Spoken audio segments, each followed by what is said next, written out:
Why is it? I want to go sit. Good evening and welcome to this Thursday's talk, The Soul, the smartest smartphone of all. But what makes today's talk extra special is we are having a special guest, Hans from Munich, Germany. No, some sections there.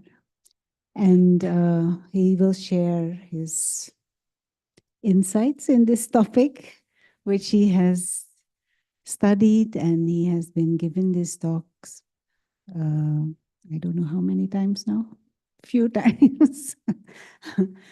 Hans has been with the Brahma Kumaris for many, many, many, many years. I know him since I started going. And a very, what is it, warm, very jovial personality, but a very serious thinker also. So I hope you enjoy him, especially tonight. And the smartest smartphone, the soul. You want to?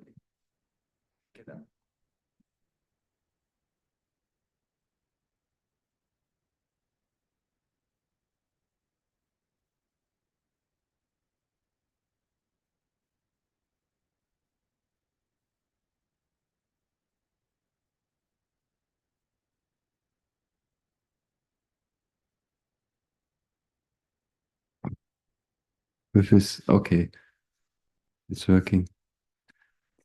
Yeah, nowadays all goes online, so I'm surprised that few of quite a nice group has come for this lecture. I personally find one takes much more in personal coming together. That's my experience, but I'm old-fashioned probably. So you all know this? Yeah.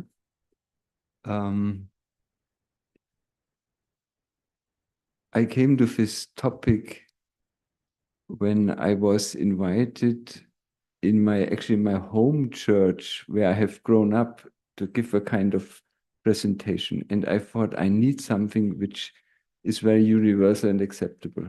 And that is when this topic was born. And then I refined it.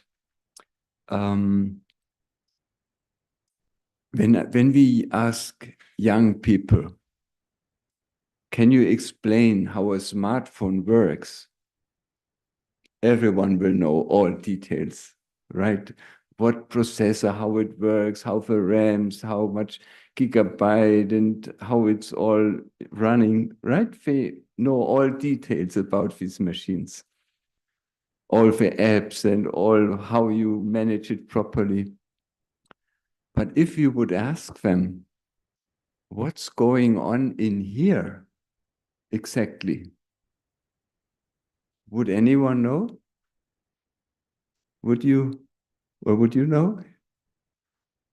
What exactly is happening in here seems to be mysterious. And so this smartphone is probably the machine which has changed the people's life more than any other invention ever in such a short time.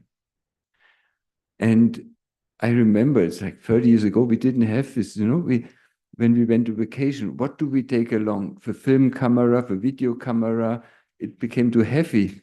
Or a typewriter because I need to write something. Here's everything: a television, a radio, a telephone, a bank, a library. It's like a light, a lamp, it's like 50 different devices in one little thing. It was unimaginable in those days. Something like that could ever be invented. So it's very powerful. And why it's so powerful is it actually copies our inner functioning. It's a perfect replication, which those who invented it don't even know because we don't know how the inner thing functions. we had a time when we said like, our brain is our computer. Had you heard this? You don't hear this anymore much. Why? Because a brain doesn't at all function like a computer. It's totally different. It's nothing comparatively. But if you take for mental functionings, you could say for subtle functionings of the self, you will suddenly notice it's exactly copying how we function. And people are not aware. And so a mobile phone is very useful for many things. But maybe for most relevant and interesting and maybe even important function is that it can explain us or make it more visible or more clear how we function inside. You know? So if you know how a mobile phone functions, you suddenly will recognize how you function yourself. And so that is what I like to show you today, how you like to know that, how it can be compared and how, in which way it's so similar or almost the same, right? That's what I would like to share with you, and then a few more details about the functioning. When we take this here, you see the screen. That's the most obvious and important thing without a screen. So there is the screen in your mobile phone. What is the screen in us? There's no screen, right? Visible. But we have an inner screen. Are you aware of your inner screen? It's the screen of your mind. Or consciousness, you call it sometimes. If you ask, the scientists do a lot of conscious and brain research in the last 20 years, a lot. But even till today, if you ask them, what is consciousness? Is no clear answer. They can't. Some say there is no consciousness, it's just an imagination. Some say it's somehow happening by all these connections of the different brain cells and all the networks. Somehow it creates consciousness. It's like, but we don't know. And there are so many different scientists, each one saying something different. And if they ask them, where is consciousness in your brain? They will say, nowhere and everywhere. It's everywhere, nowhere. So that is, after such a long time of research of thousands of scientists, to come to the conclusion, consciousness in the brain everywhere and nowhere is not a really good result. They don't find out what consciousness really is. They know how things function, but they don't know what it is and where it is. That's the problem. So, but we all know we have consciousness. We all know we have a mind. And we all have the ability to look into that inner screen, right? Do you know how to look at your inner screen? You need an inner eye, right? When you ask yourself a question, what do I think at the moment? What do I feel consciously? What pictures, what ideas, what memories are in, what feelings are in my mind? You can, right? You see it. You can perceive it, right? You can watch what is going on inside. Usually whole day we have thoughts and thoughts and thoughts. I don't know, 10, 20, 30, 40,000. I heard some psychologists saying 50, meanwhile 80,000. If we try to count, probably 100 years ago we had 2,000. But it has speeded up because we get so much information in a whole day from morning to night. So much more thoughts are needed. So we think all the time. But how much do we step back and consciously look? What are we thinking? Right?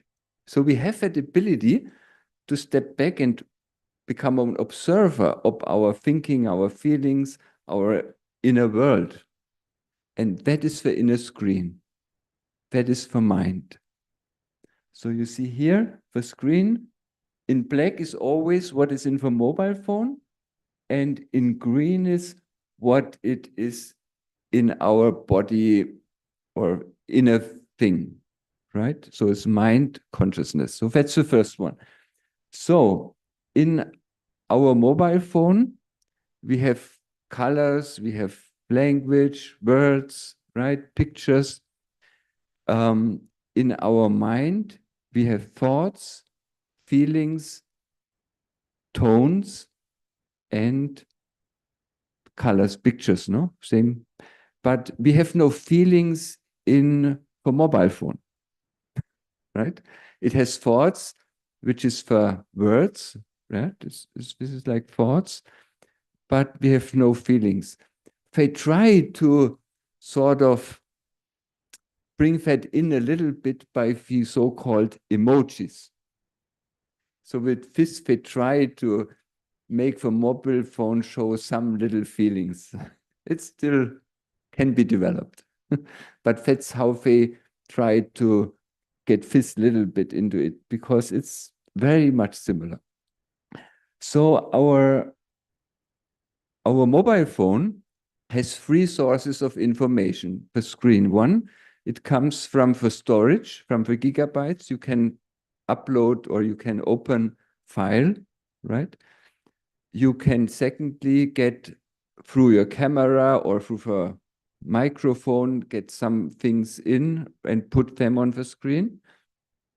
And you can get through the WLAN, through the Wi-Fi, through Bluetooth or through from the internet, information's in. So you have three sources. In our mind, it's quite similar. We have something like a subconsciousness, our memory, from which we can bring information up. If I ask you, how does your home look like? You can then instantly the picture up and can see it in your mind, right? Who's able to do that? Everyone? Easily, second thing is we see things, it's like the camera, and they come in our mind. That happens all day long. What we hear and see, we project it in our inner screen. And third thing is, we also have like a wireless, which we call telepathy. We can catch thoughts and feelings from others, from like mind to mind. Have you had that kind of experiences? Like I have a thought, I'm calling my friend. I haven't heard from him for 3 years. I call, he gets to the phone and he says, I just thought about you. Had you such experiences?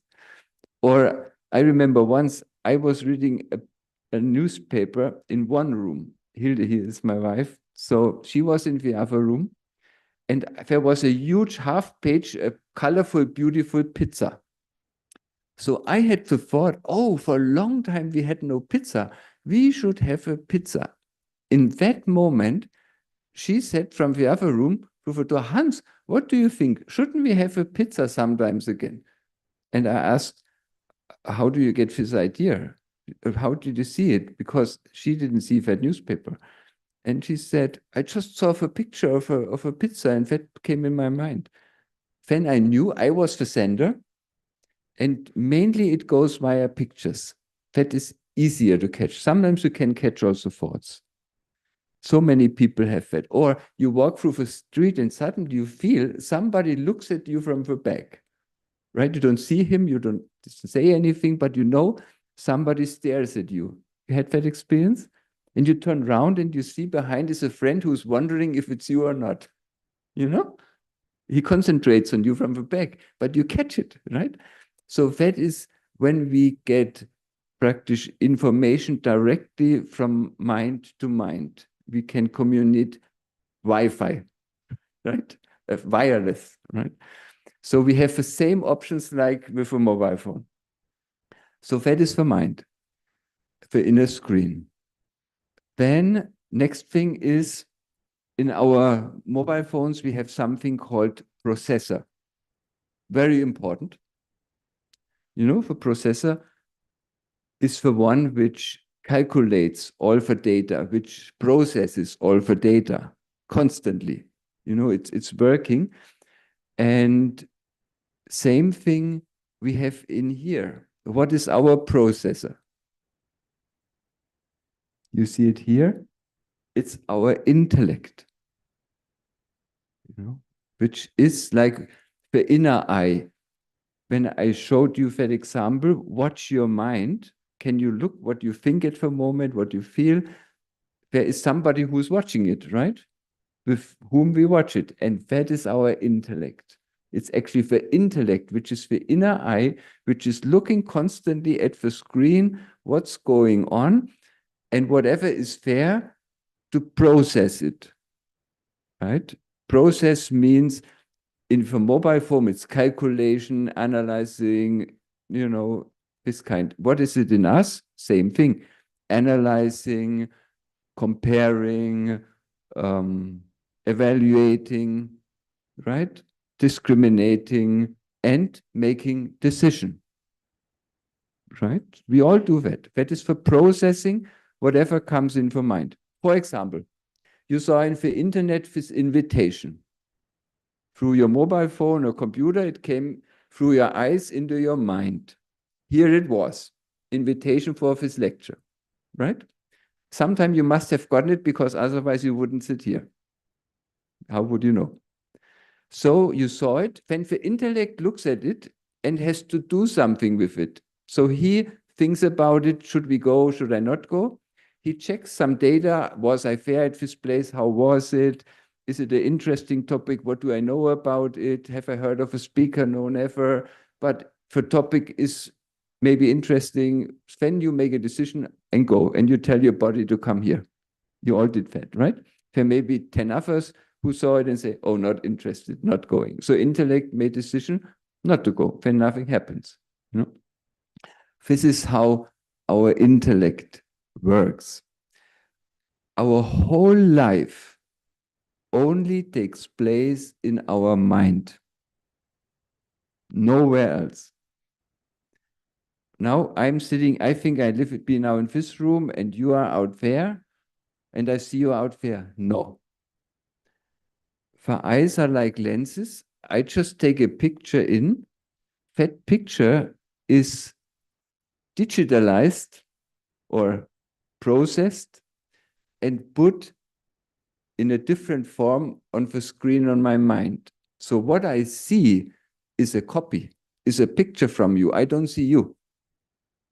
I just take a picture and that picture I see in my mind. So we only can see in our mind. We only can perceive things which are in our consciousness.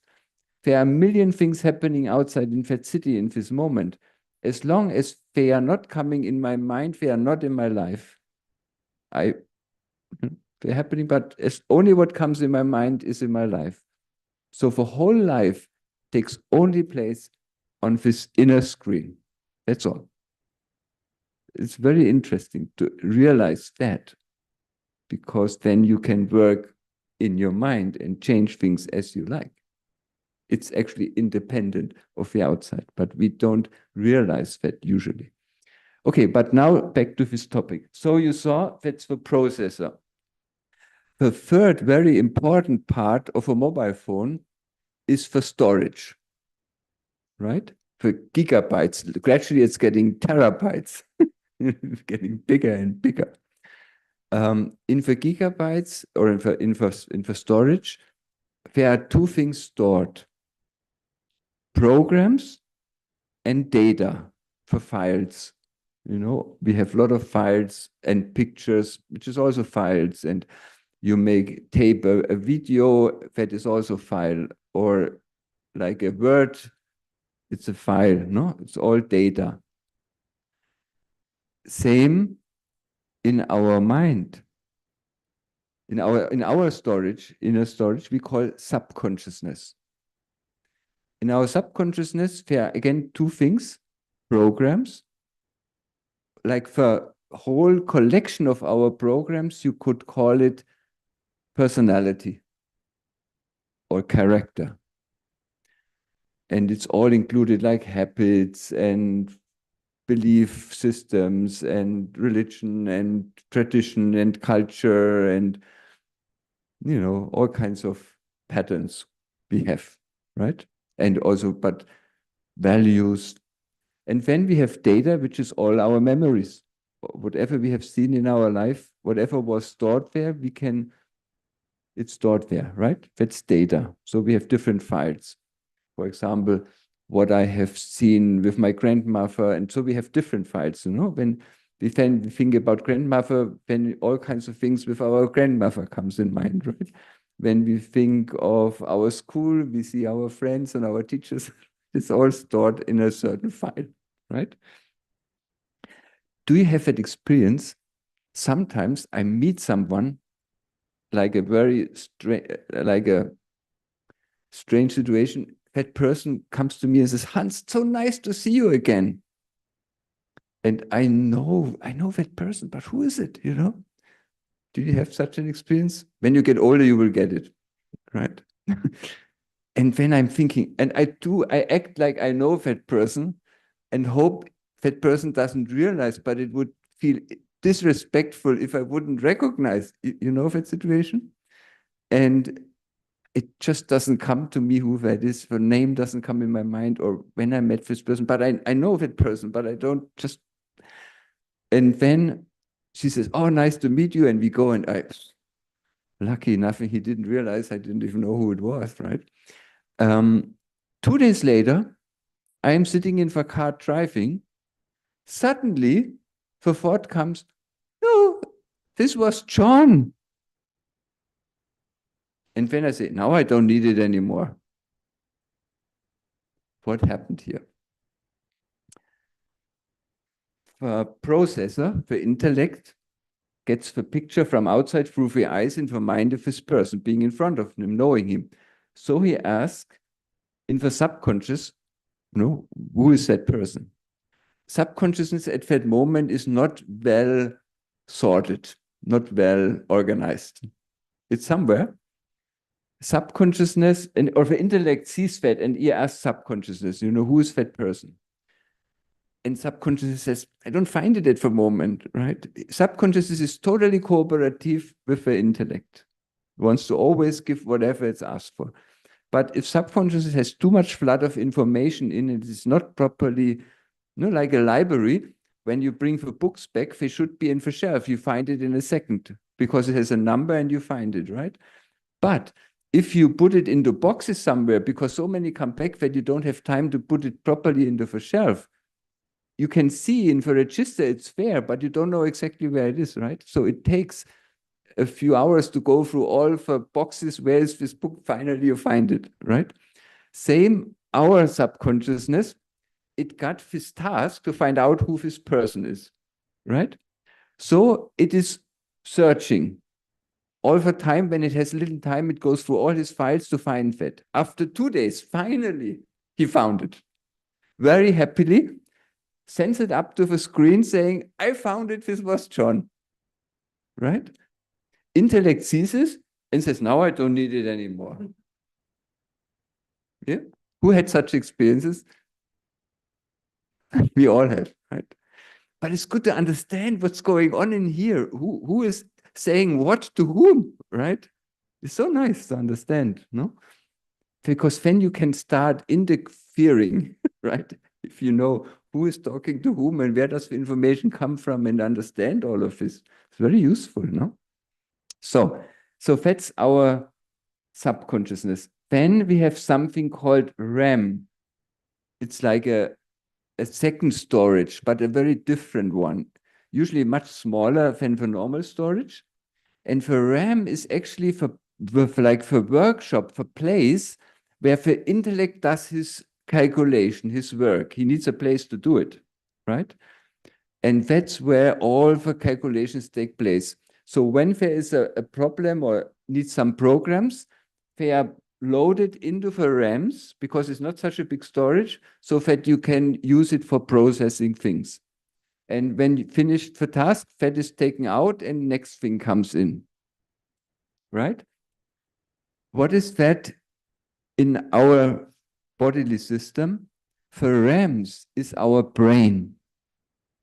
So the brain is just a storage, basically.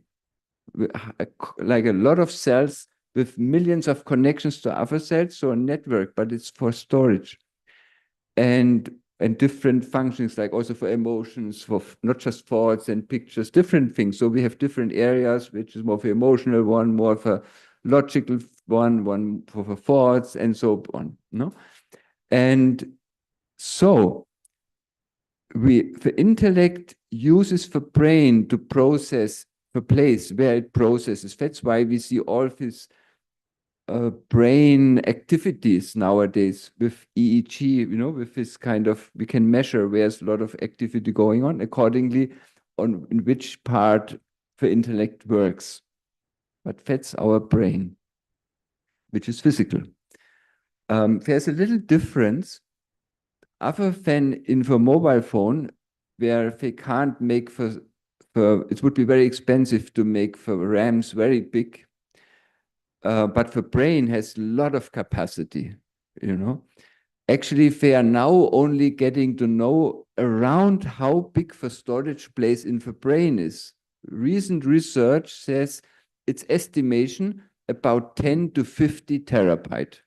That's the storage place of the brain. Quite a lot, but not too much on the other side, right? Not unlimited. And so, but there's a lot of storage. So what we do is we take all the data into the brain, and then we work only practice. So the brain has the RAM, and it also takes everything for storage in. So we work basically with one storage, and the subconscious storage is only in the background.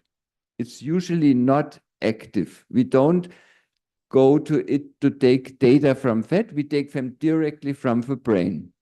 But which means we are restricted to what is in the brain, right? And so for what is then for like subtle subconsciousness, which is more like could say part of the soul or part of the spiritual part, right? That is only usually used for bringing the whole personality when we change the computer, right? We got a new mobile phone, but we want to have the same data, the same programs. Nowadays, you can sort of secure them on a stick or something, and you put that into your new computer, downloads, uploads everything, all your programs, all your data is then like copied into the new computer. For this, we have this like subtle subconsciousness in the background. But once the things have been loaded into the brain, we usually don't use it. But in that one is much more data, much more details. And sometimes we get a glimpse of it. For example, there are people who have strong dementia, right? You know what dementia is? Dementia means the brain dissolves. All the connections are disappearing and it doesn't function anymore. And when it's a very strong dementia, it's like half of the brain, it's almost not there anymore. It's gone, right? It's like a finishing of a brain. And that's why they can't think logically anymore. They can't remember much. It's like they can't process anything. It just the processor, the intellect can't do anything because it's all gone, right? But there's a very strange phenomenon. Before they die, few hours, like in hospice, you have hospice, where also like for people who caretakers in hospice, they often report, but also family members who are with the ones who are dying in the last hours. Usually somebody is there, if possible, when they come to know it's now going towards the end, right? Suddenly, this person is completely alive, understands everything, knows everyone, is wonderful personality like it was 20 years before, and recognizes everyone, speaks with everyone, gives good advice, is very peaceful, is very happy. It's not possible with such a brain because that's gone. So they have no explanation for this phenomenon. But a lot of people working in hospice, they have seen this many times.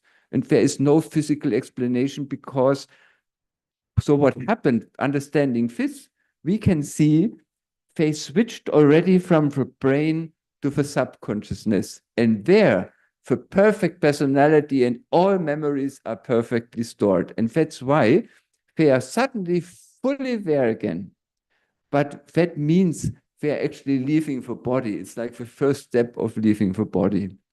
And so then the family thinks now we could take them home and they are perfect again. And 2 hours later, they are gone. So that is like detaching from the brain, and suddenly they have access to their subconsciousness of a soul. And that's why they suddenly have such a wonderful personality again, which is impossible with that brain. There are other experiences like that, like people who had near-death experience. Quite a few reported they saw their whole life like a panorama, every little detail. And it's not just one, it's thousands who have reported that. And what they say is they not only remember every detail of their life, but they even can feel the feelings the people whom they were in connection with had by their actions. So whatever they have, sometimes you say something to someone, you don't realize what pain you cause in them or how much happiness or whatever, right? We don't usually, sometimes we get a glimpse of it, but a lot of things which we do to others, we are often not even aware. But in that moment, they can experience that all completely. This is impossible in such a short time, few minutes, to display in a brain, even it has a lot of power and a lot of capacity, but you cannot display for whole life, all the scenes, including the feelings, in a minute. That capacity is not there. It's impossible that the brain processes your whole life in a minute, right? It's clear. Again, they have access to the subconsciousness because they are out of the brain. Usually they go out of a body first, and then happens this. So they have this out-of-body experience, and then they have that experience of their whole life in a second. They say it's all at the same time, which we cannot even understand because with the brain, we don't have that level of perception. So which means their perception broadens. They are able to perceive much, much more than we can perceive through the brain. But since so many people have reported the same thing independent from each other, different culture, different age, different times, no idea or ever heard of this usually, right? Since so many people very honestly report that, it must be a common experience of everyone leaving the body. But these people have come back, so they can report. So we know about what will happen on the other side. It's nothing we have to worry about. It's actually no problem. Because we think we die, but we are not dying, obviously, because we are still alive, even though we are not in the body. Okay, so that is a little bit about this memory and brain. I will just say subconsciousness because subconsciousness is here. The enlarged subconsciousness is also there, which has all data, but usually we can't access it, right? But it's good to understand. Sometimes we have flashes. There are people who even have flashes of the future. For people who had near-death experience say, everything is there. Past, present, future, all at the same time. They can't describe it. We said it's not to bring into words. So when we have flashes of the future, that's also moments when we have access to that. They also find people who can't forget anything in their life. They remember everything. For some reason, they have obviously can grab through to their subconsciousness where everything is always there and they are not limited by the brain. But for these people, it's not an easy life because whatever anybody has done to them, it's all there as it was today and they can't forget. And that is like a burdening life. It's not easy life, they describe. One should think, oh, I shouldn't forget anything. It's good. No, it's not good. They don't have a good life, such people. who have access directly to the subconsciousness of a soul. So it's better to forget some things, right? But it's possible. Okay. Now, so that's the RAM. Now we see a few things, yes? Deja vu means in our subconsciousness of a soul, even the future is there. And that's why we can see things. Sometimes you have a feeling, I know this already, and a moment later it happens. Which means for a moment, for a fraction, you get a glimpse of what is coming next from your deeper subconsciousness, which comes into the mind. And then a few seconds later, you see it in real, what you just had before. That's a deja vu. And then there's a second thing, which is like what do you say, pre-perception or pre-sight or something like that, right? Yeah, something like that. You can see things in the future. There are people who had this. I think the one who had it the most powerful was Jules Verne. Jules Verne, he was like a science fiction author in the 1850s. He wrote books like Flying to the Moon and The Nautilus. You really know some of his, they were made movies, right? But he wrote one book like Travel to the Moon. And he describes 3 astronauts starting in Florida. The names, 3 parts of each names are the same like in Apollo 11. It's just like, how did he know? 100 years before, nobody knew you could fly to the moon, And also he, like original books, it looked exactly with his silver, like the rocket looked like. And, huh? Yes. And he wrote another book which was not published because his publisher didn't like it. It was too negative. And it says Paris in 1960s. And in that book, his family found it actually only 2 generations later, like I think 1970 or 80, and they published it originally script they found because they have the same house on the roof in a box. And it was shown it's the original of that book. And in that, he describes all the details of a modern city, like the screens, the stock markets with all the stock numbers, like how all the houses are connected with wires, and you can send like a contract to America in 1 second if you can sign it and send it back.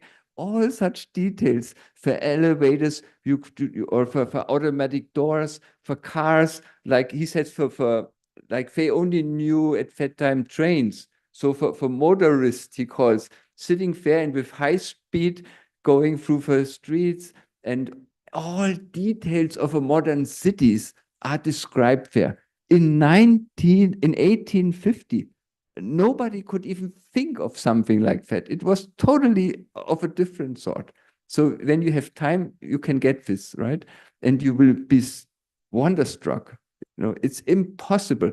And he was asked how you get this kind of ideas. He was read in whole Europe. He was one of a few in those days who was rich because everybody read his books, right?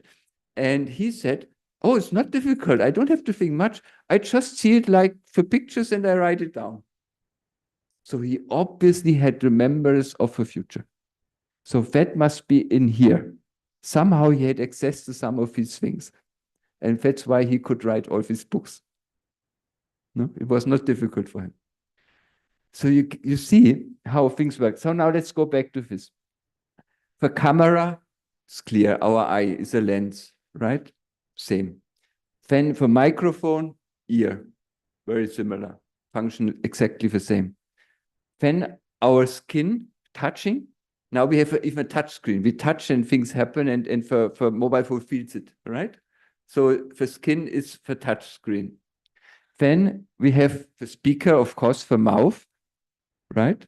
So we can see, like the mobile phone can be a receiver and a sender, our mind also.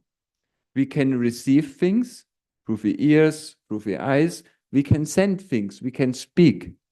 Now, for mobile phone has some other abilities through electromagnetic wave, like Bluetooth or through Wi-Fi, No, it can communicate in and out. The same we can do with our thoughts and feelings. We can catch feelings of others, but we also are sending out, as we see, telepathy, what is in our mind. So what you can learn from this is we are constantly online, sending out what is in our mind. So others can see everything, consciously or unconsciously, what we think, what we feel about them, about everything. So be careful what you think. Think before you think, because others get it. Whatever you feel about them, they will get it, consciously or unconsciously. We are constantly sending out everything. We can't hide anything. Our mind is like an open book. It is like others who have hacked into your computer can see what you are doing. Right? So others can always see what we are doing. They don't even have to hack. They are automatically able to see it. But it happens a lot unconscious. Okay. So this is like I put also we have like in the mobile phone a digital side and an analog side. Digital is everything which works with light. No, it's like for subconsciousness, for storage, for screen for battery processor, they all work. But like the camera is analog, first of all, it comes physical stuff in, microphone, loudspeaker, right? Same with us. We have a analog side, which is the body, but the brain is like on our side in the analog side. In the mobile phone, it's on the digital side. So little difference because we use the brain is a physical thing, right? But our mind is non-physical. So we can see, and for VLAN, that is also not, is like digital, but is in ourself also, our thought transmission is also, telepathy is digital, right? It's not for body. So you see, it's almost all the same. Isn't it amazing? Now I share a few more detailed aspects. I thought I'd take two. One is the functioning of a subconsciousness, to compare it a bit closer. And one thing I have left open is energy, because the battery is also a very important thing of a mobile phone.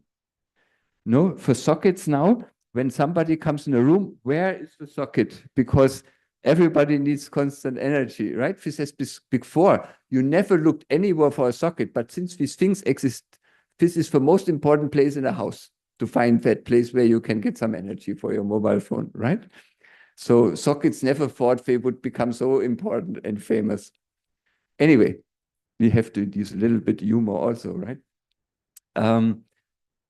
Now, but first, let's look at the subconsciousness, a bit more detail. I said we have two things, data and programs.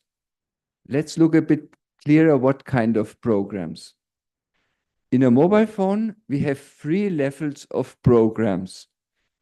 One is for system software.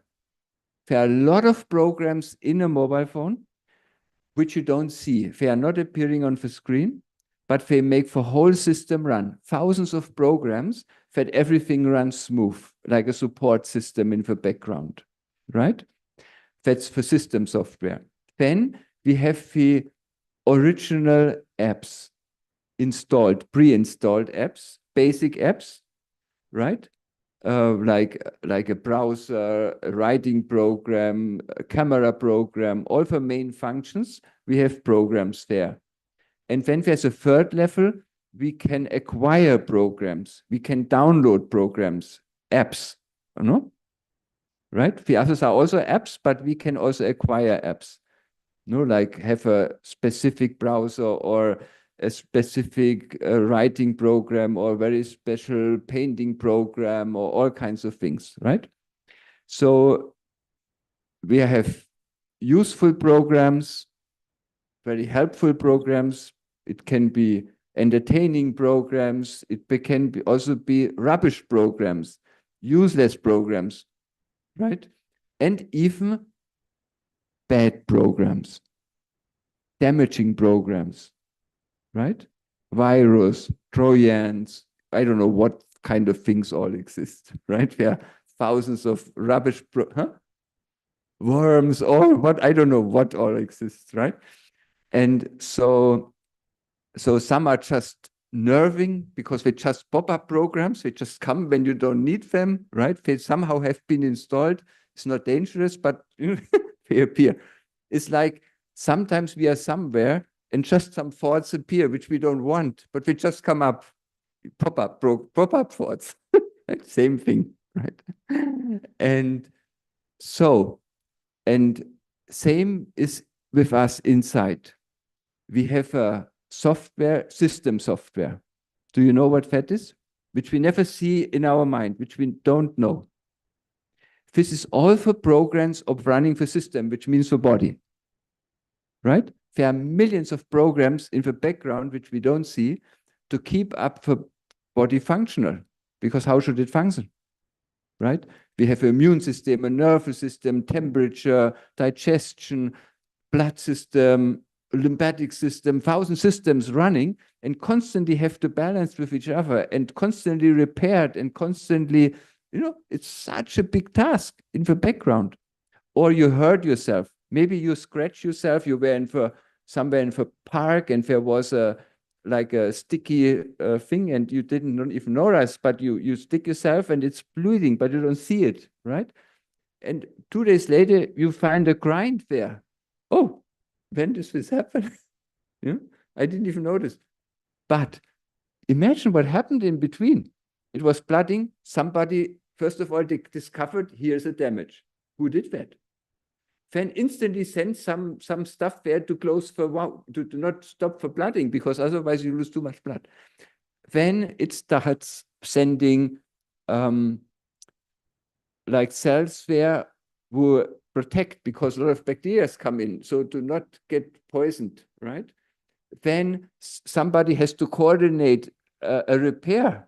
Like there's a first little repair made, so to close this, but then gradually a new skin has to be built, all the right material. Somebody has to, imagine it's like a house which a bomb came in and it has to be repaired. It needs so much planning, so much material, so many people doing the right thing that finally it's repaired. Same here. A highly complicated process. Somebody must direct it, somebody observes it. We do it all unconsciously. The system software does it because we don't need to know about it. Imagine all this information, what we all do, comes in our mind. We would be flooded. We couldn't think anymore, right? And this is only one thing. There are 1,000 things happening more. It's good it doesn't come in our mind. We couldn't think anymore. Would be no space, right? So all this happens in the background. But we have those many, many programs which know how a perfect body functions and looks like, and constantly compares the body and its state with that and tries to come close to the perfect body as much as possible. Okay, system software. Second thing, our original apps of our personality. You know what that is? Which programs?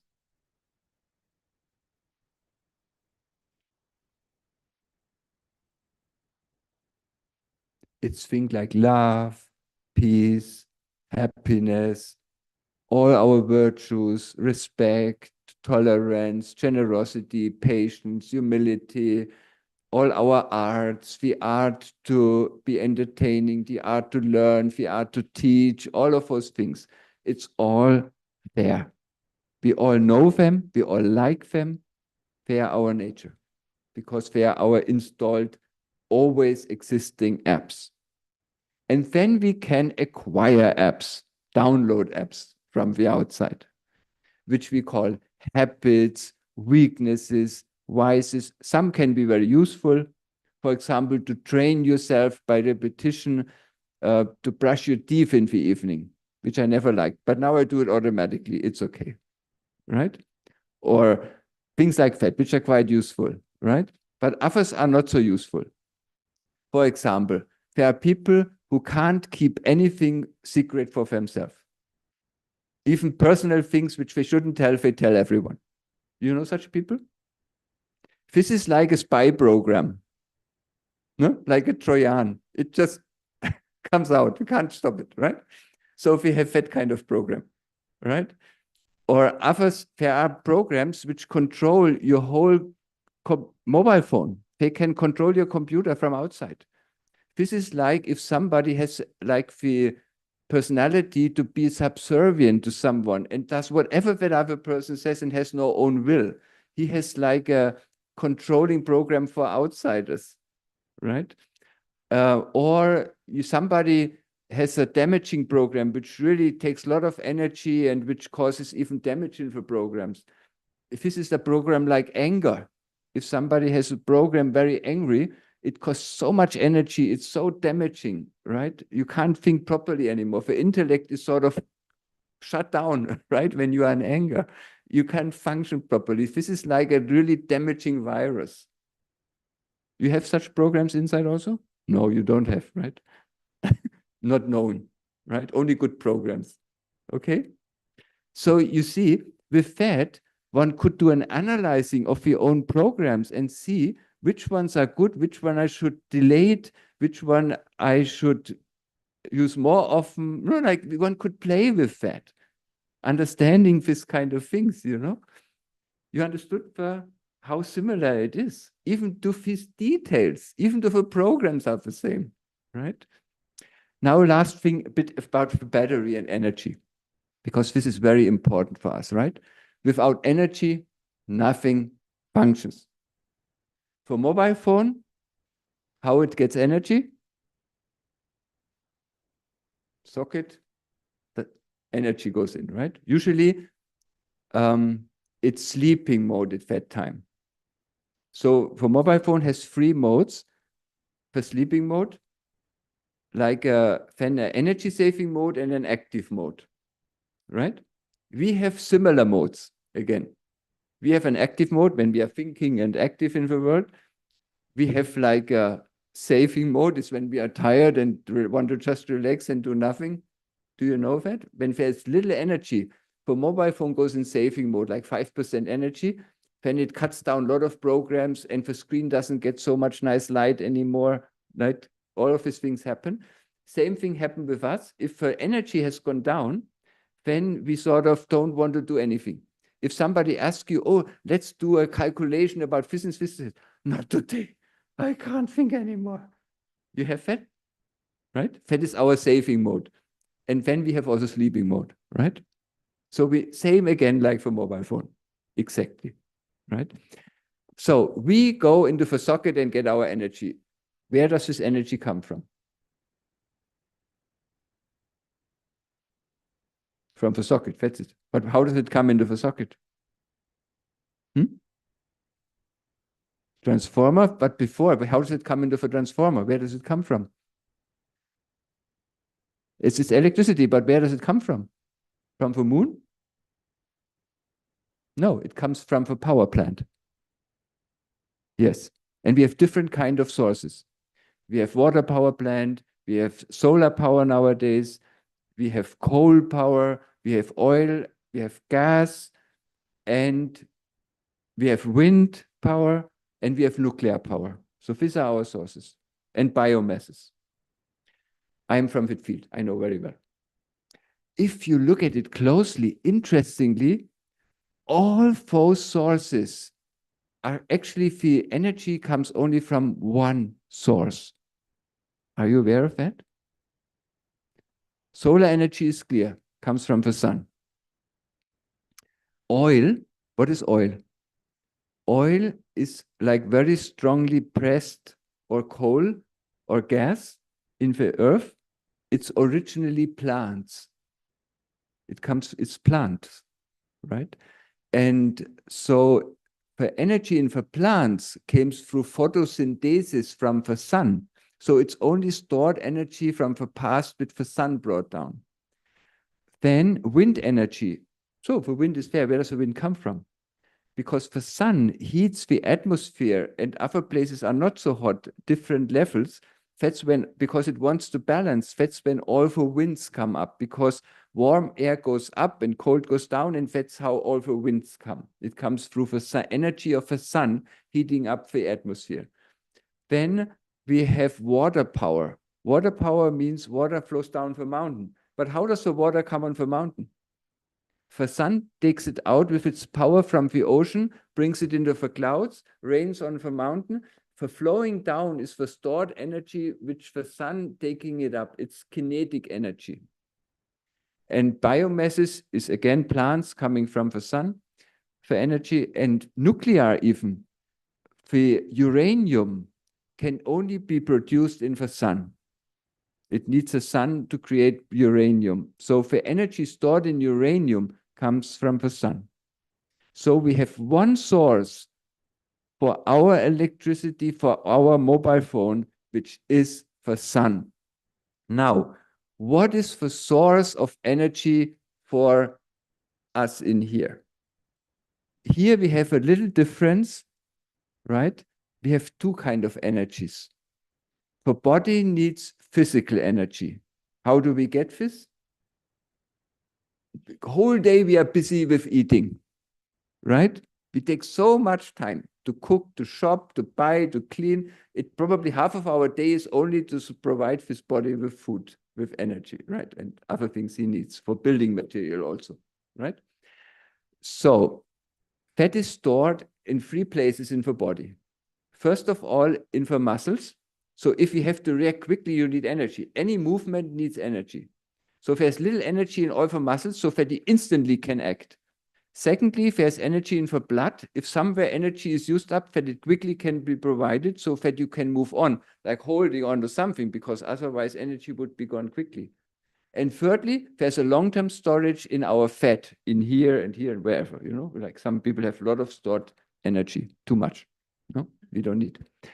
How is it? But that's one aspect of it.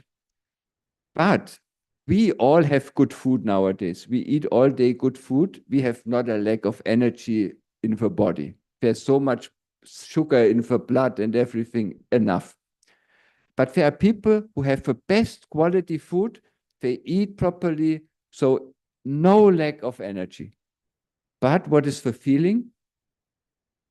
I have no energy. I can't move. Is it physical energy? So it shows us there's a different level of energy. So the body-soul system has two levels of energy, whilst the mobile phone has only electricity, which runs the analog part as well as the digital part, because that's still light.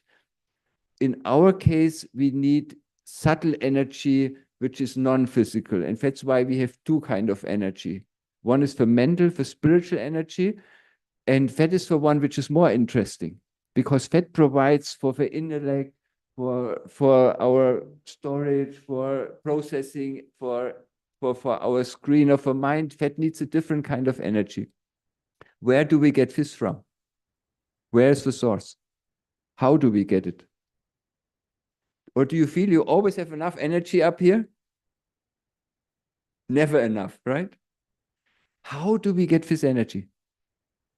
And when do we get it? You know? Yeah, and how and when? No, some don't meditate, we still have. When we are sleeping. What is sleep? Who is sleeping? The soul is sleeping? Body is sleeping? No, body shouldn't sleep. If body sleep for 1 minute, that's it. Right? Because the brain constantly needs energy. So heart would stop for 1 minute, that's it. Right? Body is finished. So body is never sleeping. Whole night digesting, cleaning, doing all kinds of things, right? Consciousness, not sleeping. Consciousness is our inner screen. Even when we sleep, we dream. So on the screen, still a lot of stuff going on, even more than during the day. You know? Who is sleeping? It's the processor. The intellect is sleeping. The inner eye doesn't look at the screen anymore. It closes its eye. And that's why we don't perceive what is on the screen. normally the intellect controls the screen and say, I want to think this or that I don't accept, and so on. But when he's sleeping, the mind can produce what he wants. And that's why we have dreams which are totally unlogic and crazy and wild and nightmares. And had any nightmare ever? Crazy things? Because the intellect is not controlling. And you wake up and you are in the middle of a nightmare. Have you experienced that? Falling down somewhere or things like that? It means the eye opens slowly, sees at the screen, but in the first moment think that's real. It takes a little while to realize, oh, that's just a dream. My guy here is just producing nonsense. And then you are so relieved. Oh, I don't have to write this exam anymore, or things like that. You had such experience? When the intellect is fully awake, then you realize this is not real, and then he stops it, because then he knows his friend won't accept this, right? And then normal things start again. So for one who is sleeping, it's only the intellect, and also the sense organs are disconnected from the mind. So what you hear outside normally, what you see, all of that doesn't come into the mind, right? So these are the two things. The mind is not, these things are not coming into it comes into the brain, you hear, but it doesn't go to the mind. That is stopped, that is blocked. But we have different sleep phases. Now I want to show you how we get our energy at night, the soul energy, the mental energy. We have phases, they are called non-REM phases, and we don't really know what happens there. This is a phase at sleep. We have like a few minutes, few times at night, especially the first one is a bit longer and deeper. They call it deep sleep. And that's when the brain here becomes very quiet. It's very long brain waves, very systematic, very slow. The body functions go down as much as possible. Heartbeat is extremely slow, just enough to survive. And that's the time. And no dreams, no activities in the brain, nothing moving anymore, total stillness. Maximum detachment from anything physical. So nothing from memories coming up from the past, which is also physical, nothing from the present, all blocked. Mind becomes still. Intellect is sleeping. That's the time when we connect to the source of energy. It seems we can do that when we close down every physical experience, every physical connection in our mind. Make it totally empty and silent. Then we can automatically get in connection to the source, to the sun. You could say the spiritual sun, which is 1,000 names in the world, but almighty and whatnot called, because there's all the energy always. But when it's like we put our socket into the thing, and that needs silence in the mind, nothing physical, right? And there is another experience. So when we come back, we take some energy. Next day again, we wake up, we can do calculations again, right? We can analyze, we can do things, we can work. In the evening again, it's gone. We need a new load. So even the greatest atheists every night connect with the source and get very little energy. Funny, no? But there are people who have this near-death experience, and it's very interesting.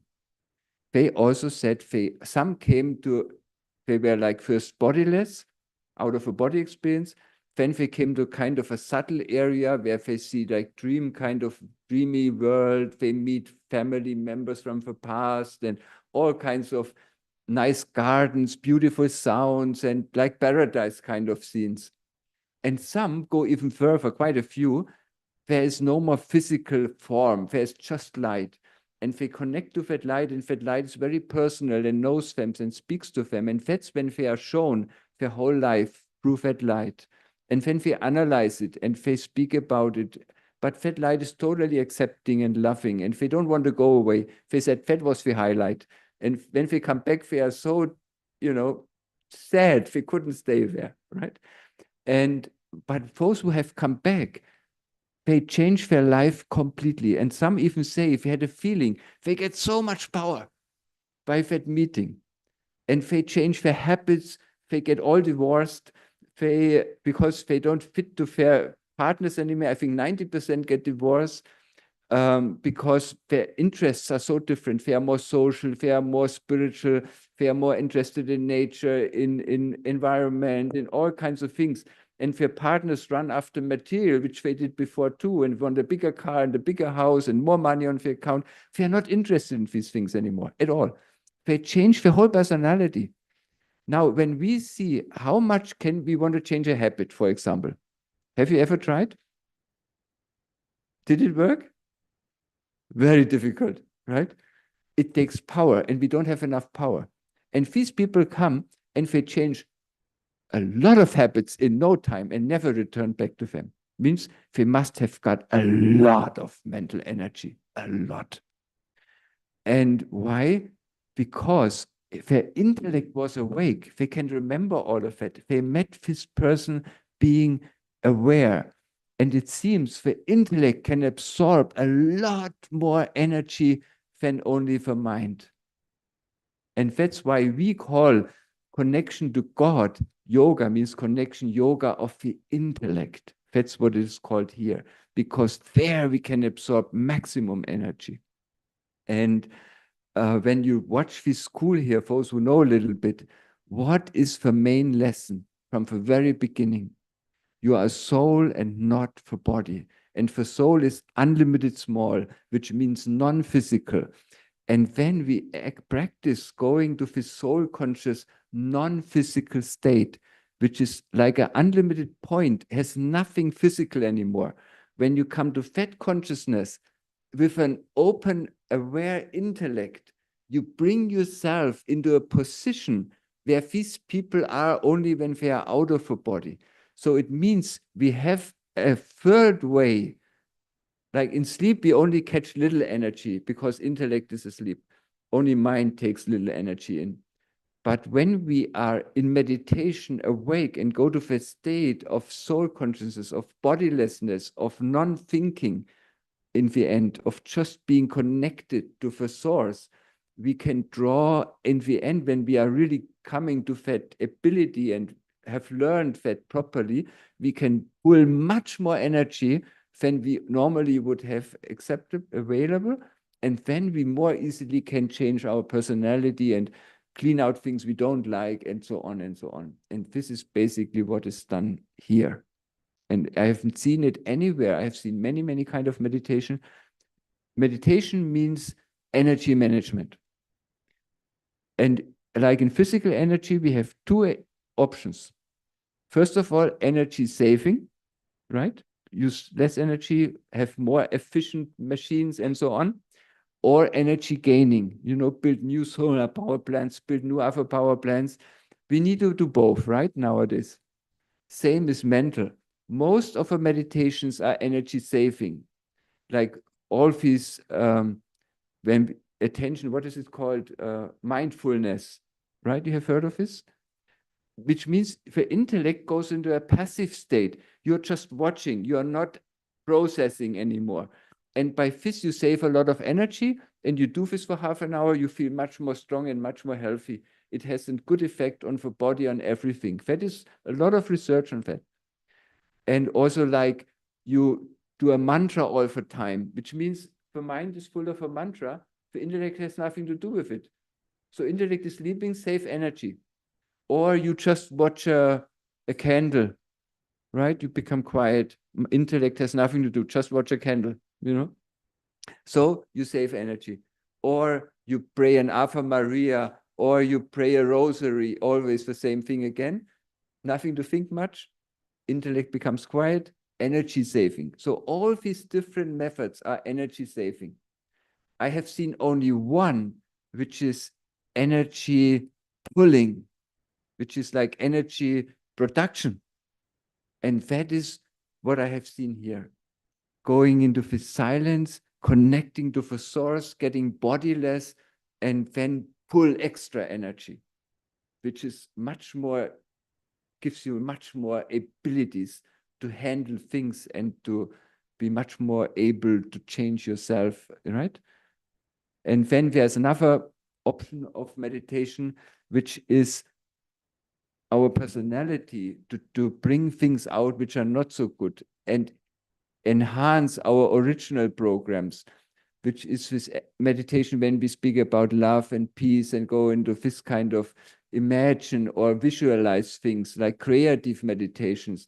That is for changing our personalities. But we have some programs which rob us a lot of energy, like anger. If we can sort of get them calmed down and wipe them out, it's also energy saving. So in the end, it always comes down to energy, no matter what kind of meditation we practice. Here we practice them all. We do creative meditation to change our personality. We do energy saving meditations, right? We do energy gaining meditations. We do everything. And that's why we don't have one technique. We have 100 techniques here. And we use them all because all is needed. Okay, that's for now. Thank you. Om Shanti.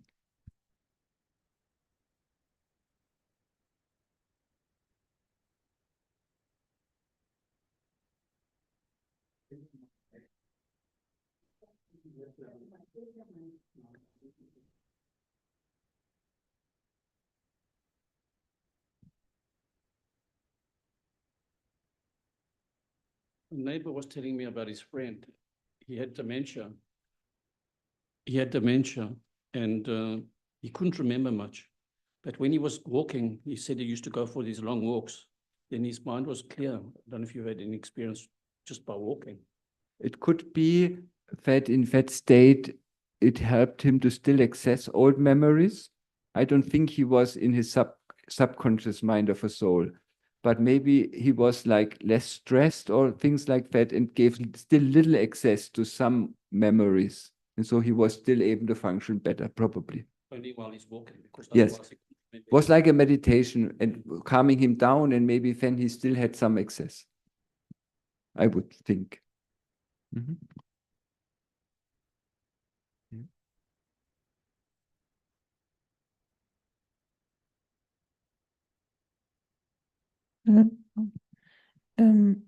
If the processor is tired, sorry? if the intellect, if the processor yeah. is tired, then and the body actually hasn't done a lot, but can it affect the body so the body think that it's tired too? So that, for example, the eyes are really tired. If let's say you've studied a whole day and then it's the processor is affecting the body, well, yeah, of course, both affect each other. If a mind is tired, because to make the body work needs also mental energy, right? And if you don't have a lot of mental energy, you don't want even to move. If a body, even 1 meter, you just want to lay down and do nothing, right? But that is, even the body has enough energy. It has taken good food, everything, right? So the body should be okay. But even the body feels tired. But it's not the body who feels tired. That is an illusion. It's the mind who is not able to have enough energy to run the body properly. You understand? So the mental energy is missing. And if there's no mental energy, you can't, if you are dead, the body doesn't do anything, right? The body even has food and everything. So the mind is over matter, right? The body is directed by the mind. And if the mind has no power, it can't even direct the body properly.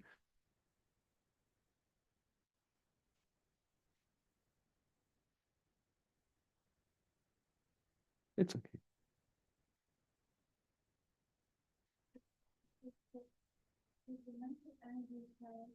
It's less, it's not enough. Yeah. Yeah, no, it's not an illusion.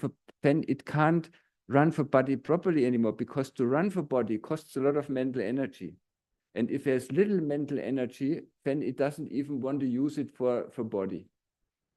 It wants to save it because it needs it more for still being able to be alive. It doesn't put it into the machinery, it just keeps it for itself as much as possible. So that it still can think and do these main basic things, right? It doesn't want to give all the energy to the body and loses it because it has so little left. Hmm? Depression is something different. Depression is in your personality, in your subconsciousness. You had so many negative experiences stored of a past that they become like self-running, like programs, and they come constantly into the mind. And so you have so much negative thoughts in your mind which you can't control anymore, and that strains even more energy, and it also doesn't feel good. So you have a horrible life. There's another thing which is called burnout. I don't know if you have heard of this. Burnout means, so these are two different things. Depression means it's a lot of rubbish, a lot of burden on your subconsciousness, which has become like almost out of control and influencing the mind constantly. But burnout means the soul battery is totally empty. And then you don't want to move the body anymore. You cannot think anymore. You just sit around and steer into the air. Then you don't, my boss had this some years ago. We didn't know, but he was sitting around. He came in morning at work like a robot, sitting there 7 hours in front of his desk, doing nothing, looking at the screen. But he was thinking he was working. He didn't even realize anymore he was not working. I did all the work. And then I just noticed, but I didn't know what this was, And then suddenly the family realized, and he was put, like he went with my colleagues down into the cantina to eat, and he was eating like a robot, and he didn't realize, and we said stuff fell down on his tie and dirt, and he didn't notice it. And next day came with the same tie, which was totally dirty. He didn't check anything anymore. The intellect was had no energy. And then they realized, and he was sent to a doctor, and he said he has burnout. So he was not allowed to come to work for a long time. After a few weeks, I called him, and he said, I don't understand. I'm totally healthy. I want to go to work, but they don't let me. So he couldn't discriminate that something was wrong with him. So even the discrimination power to realize something was wrong with him wasn't there. He just didn't notice anything anymore. It was amazing. And then half a year later, my brother had burnout, and he called me and said, I have burnout.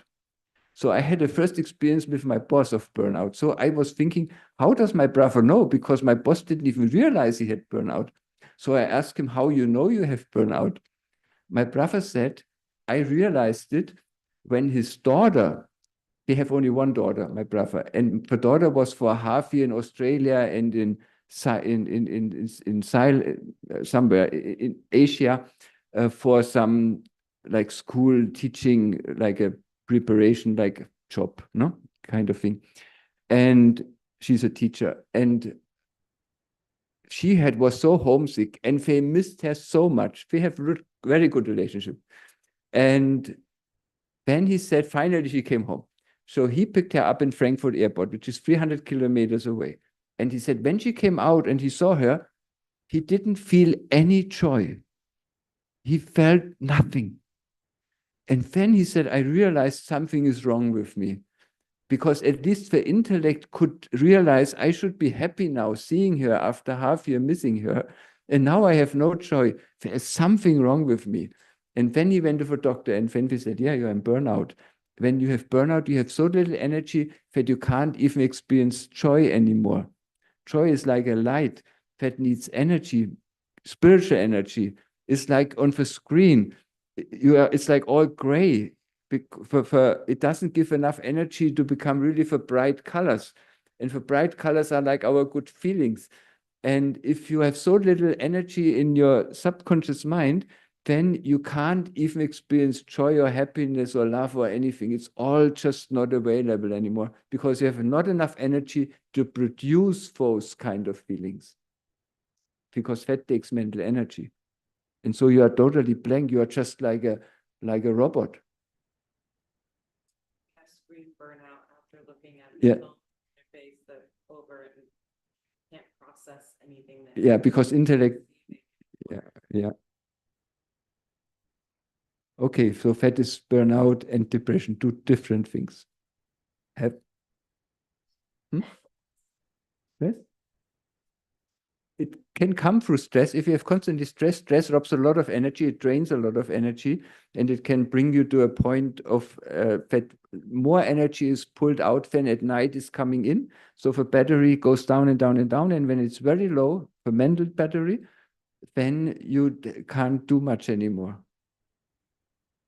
So how do you feel? Is your battery full? Or is it quickly empty for mental energy? It's, all of us is very little. And so there's such a need to learn, no matter how long it takes, no matter how difficult, because to connect to that source, the spiritual sun, it's a bit tricky. No, it takes time to learn that, but it's worth to learn it. And I haven't seen any place who teaches that so clearly like here. So you are at a good place, actually. So wish you a nice evening. I hope you took some inspirations, some newness, some learnings, something for your intellect to digest, to process, and some useful things which help you in your life. Then it was worth to come and share. Om Shanti. Bye-bye.